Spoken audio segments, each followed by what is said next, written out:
Bismillahirrahmanirrahim. Assalamualaikum warahmatullahi wabarakatuh. Mari sama-sama kita awali pertemuan kali ini dengan baca basmalah. Bismillahirrahmanirrahim. Rabbi shrah li sadri wa yassir amri wa hlul 'uqdatam min lisani yafqahu qawli. Allahumma shalli ala Muhammad wa ali Muhammad. Teman-teman semua, kita kembali bertemu dalam mata kuliah pengantar bisnis startup. Dan pada pertemuan kali ini kita akan membahas mengenai branding. Apa itu branding? Unsur-unsurnya, jenisnya, fungsi dan tujuannya, lalu manfaatnya seperti apa. Manfaat membangun merek dan juga pentingnya branding untuk kemajuan bisnis. Baik, teman-teman semua, kita sering bicara namanya branding ketika kita membangun bisnis. Asal katanya dari brand gitu ya, atau mungkin yang kita kenal atau merek ya, brand atau merek gitu ya. Jadi ketika sebuah usaha dia membangun usahanya harus ada mereknya. Nah, merek itu bisa cuma sekedar merek saja atau langsung diciptakan sebagai sebuah branding. Artinya ketika dia sudah menjadi satu branding itu jadi membekas dalam ingatan pelanggan. Nah, nanti kita akan diskusi di sini. Oke. Brand sendiri saat ini diartikan sebagai identitas diri, ya, yang membedakan antar sesama, baik itu manusia, produk, maupun tempat. Sedangkan branding adalah sebuah kegiatan komunikasi, memperkuat, mempertahankan sebuah brand dalam rangka memberikan perspektif kepada orang lain yang melihatnya. Jadi kalau kita bicara brand itu artinya sebagai identitas, ya, baik itu dari sisi manusia, ataupun produk, ataupun tempatnya, ya. Kita pun bisa membranding diri kita sendiri gitu ya. Tinggal kita mau menjadi apa nih. Misalnya kita mau menjadi seorang ahli wirausaha, ya kita branding diri kita melalui misalkan teman-teman yang misalnya aktif di medsos atau di YouTube gitu ya, membangun jiwa wirausaha, memberikan motivasi-motivasi wirausaha, memberikan ilmu misalkan, atau memang mau membranding teman-teman sebagai pengusaha, ya teman-teman branding dari medsos ataupun dari YouTube misalkan dengan video-video usahanya apa. Nah, itu bagaimana membentuk atau menciptakan image tentang diri kita sendiri ya. Nah, sama halnya ketika produk ya. Jadi kalau udah bicara branding itu adalah bagaimana dari produk tersebut atau diri kita tersebut atau merek dari perusahaan tersebut itu bisa sebagai ajang komunikasi juga. Ya, jadi mereknya ini nggak cuma sekedar merek, tapi ketika dia sudah menjadi satu branding, artinya bisa menjadi sumber informasi, ya, secara nonverbal, ya, untuk membentuk perspektif kepada orang lain yang melihatnya, pada siapapun yang melihatnya ya, belum tentu pelanggan kita ya, tapi justru dengan orang yang melihat branding tersebut, akhirnya langsung terekam dalam pikiran terus jadi membeli produk tersebut, ya. Nanti kita juga ada contoh-contohnya ya, bagaimana kita akhirnya tanpa kita sadari kita terbranding oleh suatu produk untuk membeli produk tersebut. Menurut Kotler, branding merupakan nama, istilah, tanda, simbol, rancangan, atau kombinasi dari semuanya yang dimaksudkan untuk mengidentifikasi barang atau jasa atau kelompok penjual dengan untuk membedakannya dari barang atau jasa pesaing. Sedangkan menurut Landa, pengertiannya bukan sekedar merek saja atau bukan sekedar nama dagang dari sebuah produk, jasa atau perusahaan, namun berkaitan dengan hal-hal yang kasat mata ya, dari sebuah merek mulai dari nama dagang, logo, ciri visual, citra, kredibilitas, karakter, kesan, persepsi, dan anggapan yang ada di benak konsumen perusahaan tersebut. Jadi branding ini kembali lagi ya, ini membentuk citra suatu perusahaan. Bisa melalui tanda, simbol, ya, ini ada logo ya, atau ciri, kredibilitas ya, persepsi itu terbangun dari branding itu sendiri. Untuk menguatkan atau menumbuhkan keyakinan dari si yang melihat branding tersebut terhadap perusahaan kita atau terhadap produk kita. Nah, apa saja unsur-unsur branding? Pertama adalah merek. Ini adalah adalah hal pertama yang harus dipenuhi jika kita akan melakukan branding. Tanpa sebuah nama, maka produk tidak akan memiliki identitas yang akan memudahkan untuk dikenali masyarakat. Nama. Jadi ketika teman-teman bangun usaha, ya bikin nama usahanya apa? Kira-kira yang menarik apa ya atau yang memikat? Ya namanya yang sederhana, mudah diingat misalkan. Jangan nama kan ibaratnya kayak judul ya, jangan terlalu panjang, ya kan? Jadi kalau misalnya contoh misalnya kalau kita bicara kopi, apa yang terngiang sama kita? Oh, janji jiwa, kopi kenangan misalkan, kopi tuku. Nah, itu kan nama-nama mereknya ya, dan itu sangat sederhana dan sangat mudah diingat gitu maksudnya. Sama halnya ketika kita bicara misalnya di musik grup band gitu ya, yang gampang diingat ada Noah misalnya, Gigi misalnya. Itu kan bagaimana mereka juga membangun branding dari grup bandnya sehingga mudah diingat. Lalu logo. Dalam pembuatan logo, perhatikan juga faktor keunikan dan image yang sesuai dengan brand. Logo yang unik akan meninggalkan kesan tak terlupakan bagi konsumen. Nah, logo ini juga satu bentuk visual untuk mengkomunikasikan identitas diri kita atau mengkomunikasikan identitas dari bisnis kita. Logo ini nanti pasti masing-masing teman-teman punya bisa menjelaskan lah maknanya masing-masing apa. Kenapa misalnya membuat logo dari bisnis saya, dari bisnis teman-teman sendiri seperti ini logonya. Teman-teman bisa menggambarkan secara harfiah. Oh, misalkan logonya ini dibikin bundar karena supaya seperti lingkaran terus mengalir misalkan. Oh, logonya dikasih warna ini karena supaya cerah, harapannya selalu cerah dan lain sebagainya. Oh, dibentuk-bentuk ini karena ya ada pertimbangan-pertimbangan yang sifatnya pasti adalah positif dan itu ya kalau dalam agama kita ya, setiap yang kita buat, setiap yang kita lakukan itu insya Allah ketika itu positif itu kan yang menjadi doa ya. Dan jadi akan membantu kelancaran dan keberkahan usaha kita. Jadi dalam pembuatan logo itu, nah juga ada faktor uniknya apa? Yang menarik apa yang membedakan gitu ya. Sehingga orang ketika melihat sesuatu yang unik kan udah paling nggak akan tertarik dulu kan, akan mencoba menengok gitu ya. Lucu nih dari logonya gitu ya. Terus, oh baca kata-katanya gitu ya. Nah, mulai dari situ mulai terbangun brandingnya dalam pikirannya. Tinggal suatu saat, oh iya coba mampir gitu. Jadi itu dari nama merek, lalu logo, selanjutnya adalah tampilan visual. Tampilan visual ini bisa diaplikasikan pada desain produk, desain kemasan, desain seragam ya dan lain sebagainya. Menggunakan tampilan visual dengan warna-warna yang cerah atau elegan akan menambah pencitraan terhadap sebuah produk. Nah, ini tampilan visual ini dari produknya. Bagaimana produk-produknya dibuat? Ya kembali lagi ke masa kekinian nih, ke era-eranya Gen Z yang produknya gambarnya nggak apa ya nggak kaku, gambarnya nggak yang klasik banget mungkin ya, tapi exciting gitu ya, enak dipandang, kata-katanya juga menarik gitu ya. Kadang ada kata-katanya yang kelucu-lucuan gitu ya. Nah, bagaimana teman-teman membuat tampilan visualnya? Dan kembali lagi, ini semua bisa menumbuhkan keunikan dari produk teman-teman sendiri. Lalu penggunaan juru bicara. Juru bicara dalam hal ini bisa jadi seorang co-founder dari perusahaan, maskot, atau tokoh perusahaan, atau orang terkenal yang telah diajak kerjasama untuk menyelesaikan permasalahan produk. Ya, ini brand ambasadornya lah ya ibaratnya ya. Yang kira-kira ketika dia ngomong, orang akan tertarik dan akan mengikuti. Gitu ya. Selanjutnya suara atau lagu tematik.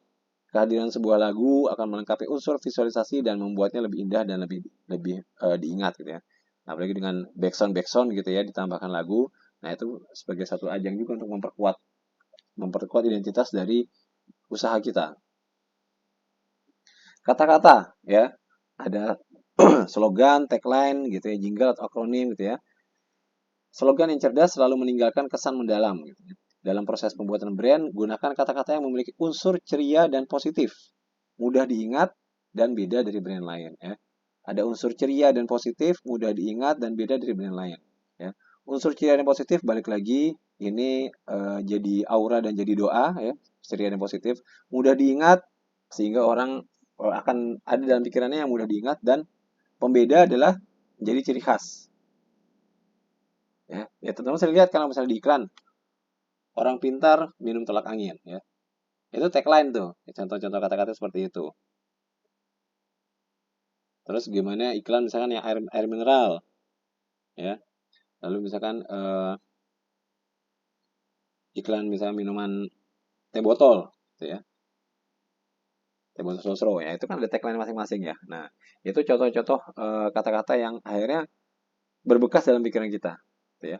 Dan kita ingat, oh kalau bicara air mineral, kita kita langsung identik dengan apa misalkan aqua atau le mineral gitu ya. Oh bicara minuman manis, kita identik dengan teh botol, misalkan seperti itu. Nah itu akibat dari kata-katanya atau tagline-nya yang udah membekas dalam pikiran kita. Dan ciptakan kata-katanya memang ceria dan positif, gitu ya. Jenis branding. Pertama adalah produk branding. Ini jenis yang paling umum. Ini karena produk atau merek yang berhasil adalah produk yang mampu mendorong konsumen untuk memilih produk miliknya di atas produk kompetitor. Berapa banyak produk minuman, ya minuman mineral ya, ada sudah banyak merek gitu ya. Nah, ketika satu merek itu dia berhasil di atasnya kompetitor, nah dia berarti bisa melakukan produk branding yang baik. Ini adalah merupakan usaha pemberian identitas pada sebuah produk yang mampu mempengaruhi konsumen untuk memilih produk tersebut dibandingkan produk pesaing lainnya. Jenis ini biasanya hanya berfokus pada hasil produk saja, bukan korporasi secara keseluruhan. Nah, ini fokusnya hanya ke branding dari produknya.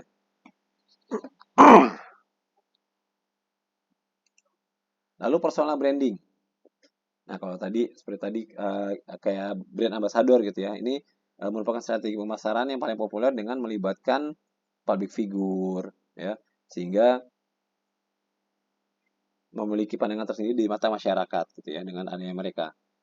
Pada dasarnya personal branding artinya adalah sebuah proses untuk membentuk, membuat persepsi dan memelihara persepsi di mata masyarakat demi mencapai sebuah cerita yang positif.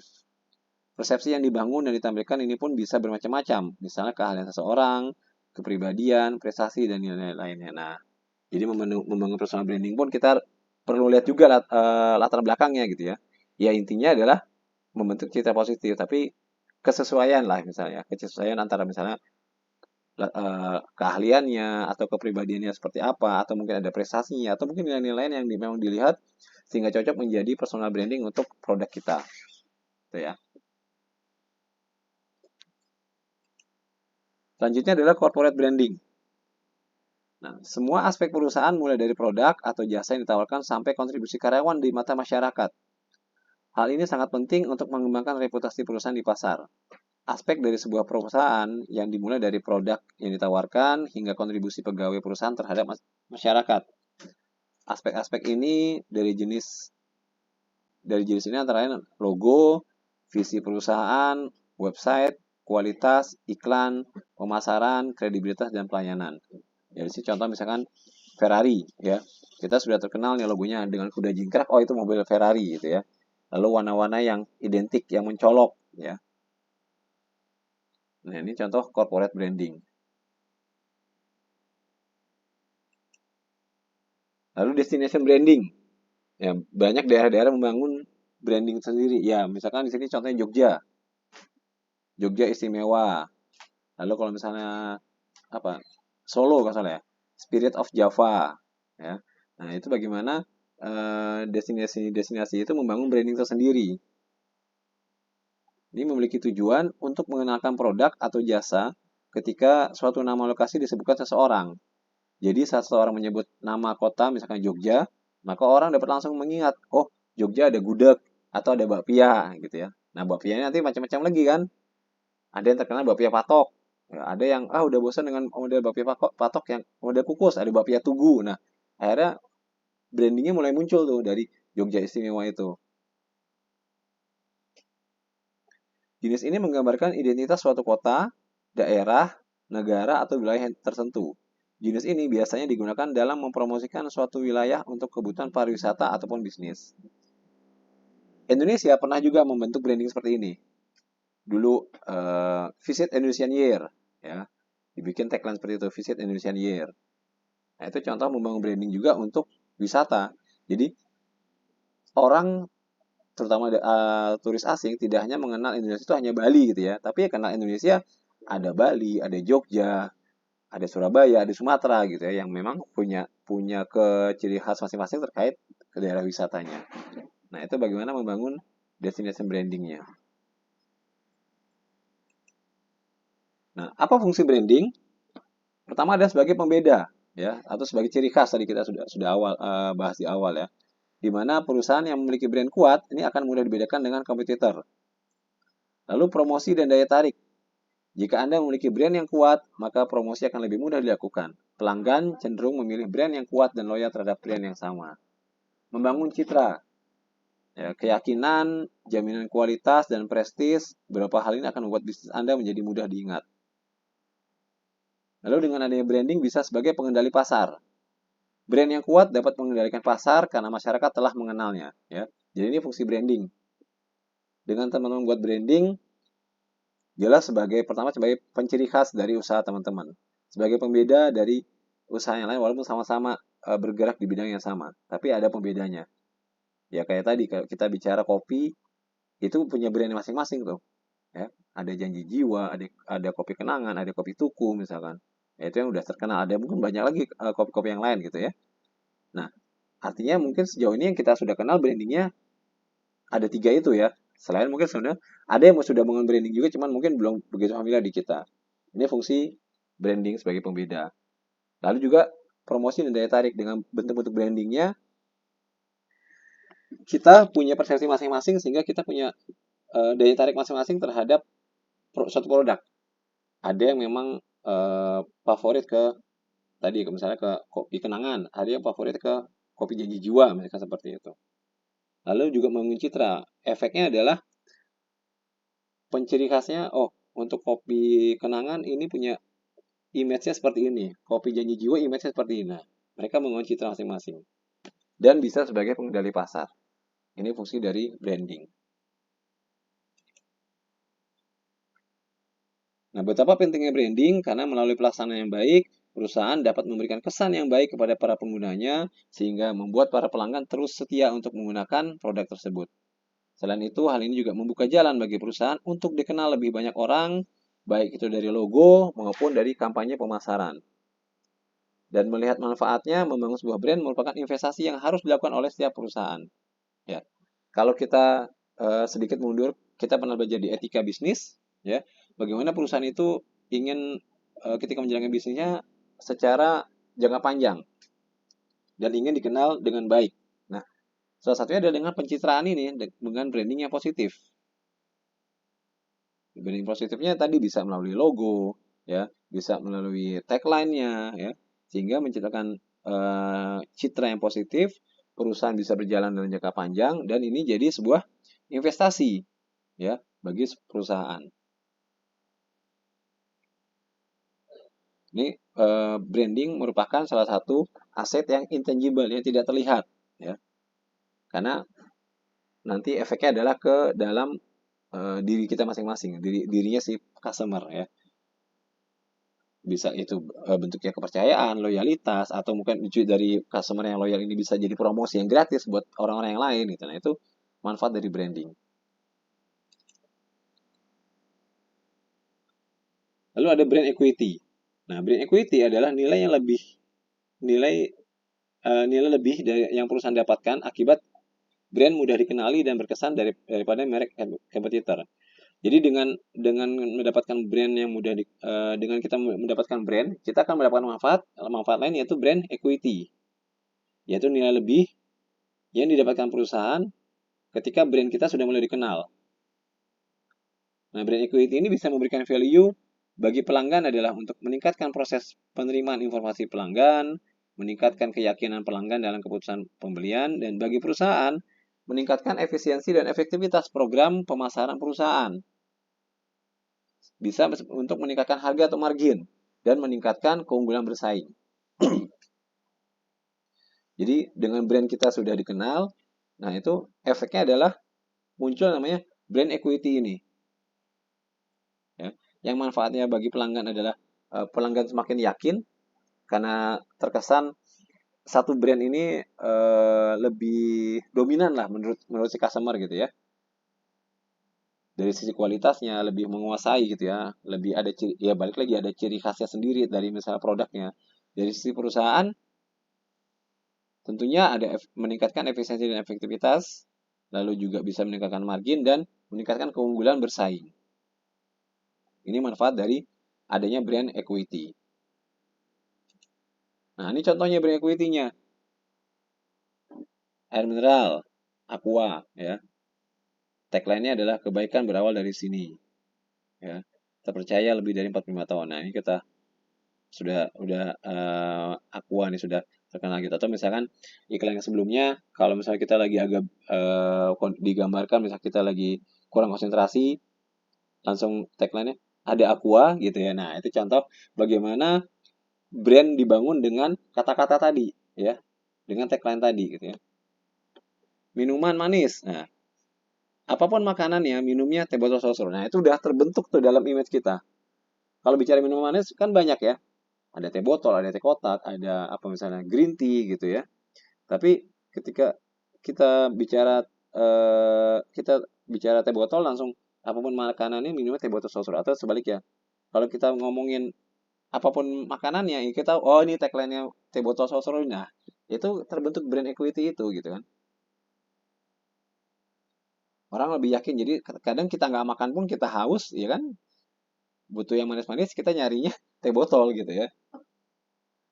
Nah, ini contoh dari brand equity tersebut. Nah, elemen dasar dari brand equity pertama adalah brand awareness. Apa itu brand awareness? Yaitu rasa familiar yang dimiliki pelanggan atau atas produk atau jasa. Jadi, si customer punya aware terhadap produk atau jasa yang digunakannya. Punya aware artinya pelanggan merasa familiar dengan produk tersebut sehingga ya udah tadi jadi prioritas utama ketika mau membeli, ya. Itu namanya brand awareness.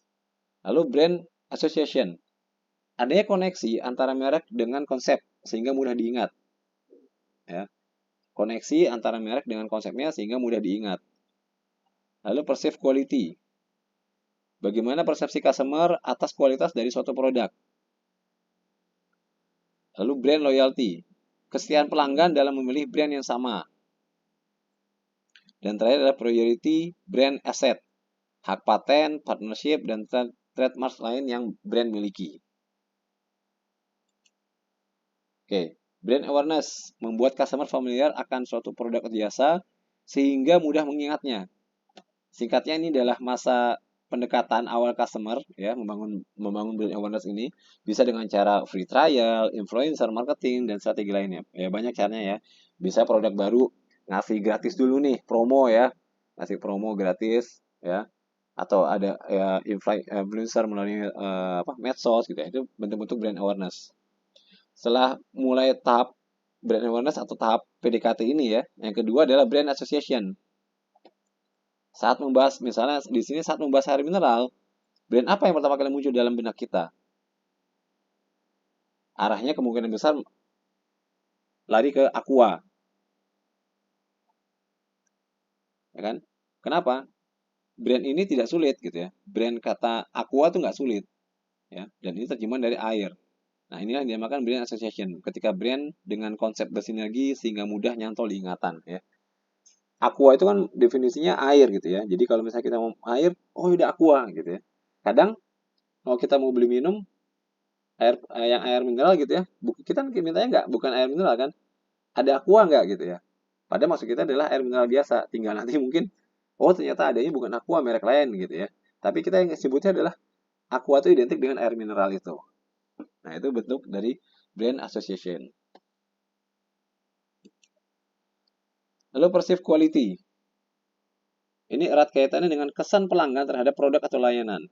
Untuk mendapatkan kesan positif, Anda perlu memperkuat kualitas dan customer experience. Nah, ciptakan kesan positif terhadap produk atau layanan kita terhadap pelanggan. Nah, dari sini akan timbul kesan positif dari pelanggan. Ya, sama halnya kalau teman-teman juga pesan online ya. Kalau teman-teman puas kan kasih bintang 5 gitu ya. Bahkan mungkin sampai kasih testimoni, oh si drivernya sopan, ramah gitu ya. Di luar ekspektasi kita lah.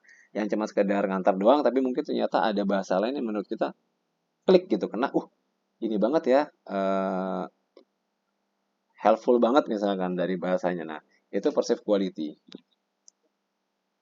Lalu brand loyalty. Kualitas brand akan memantik loyalitas dalam diri konsumen sebab mereka sudah percaya kepada brand Anda. Ini berarti brand loyalty dan brand equity adalah dua hal yang tak terpisahkan. Loyalitas konsumen akan mengantar mereka pada brand equity yang baik, alhasil customer tidak mudah kabur ke lain brand. Tadi ya, dengan adanya brand equity ini otomatis akan timbul juga loyalitas.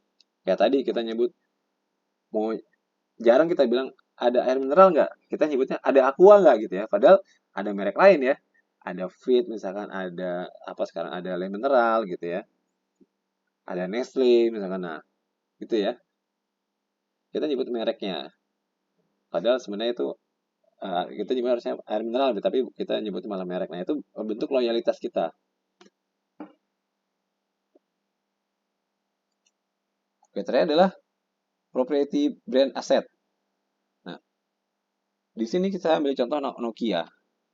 Nokia pada zamannya adalah sebagai raja pasar HP.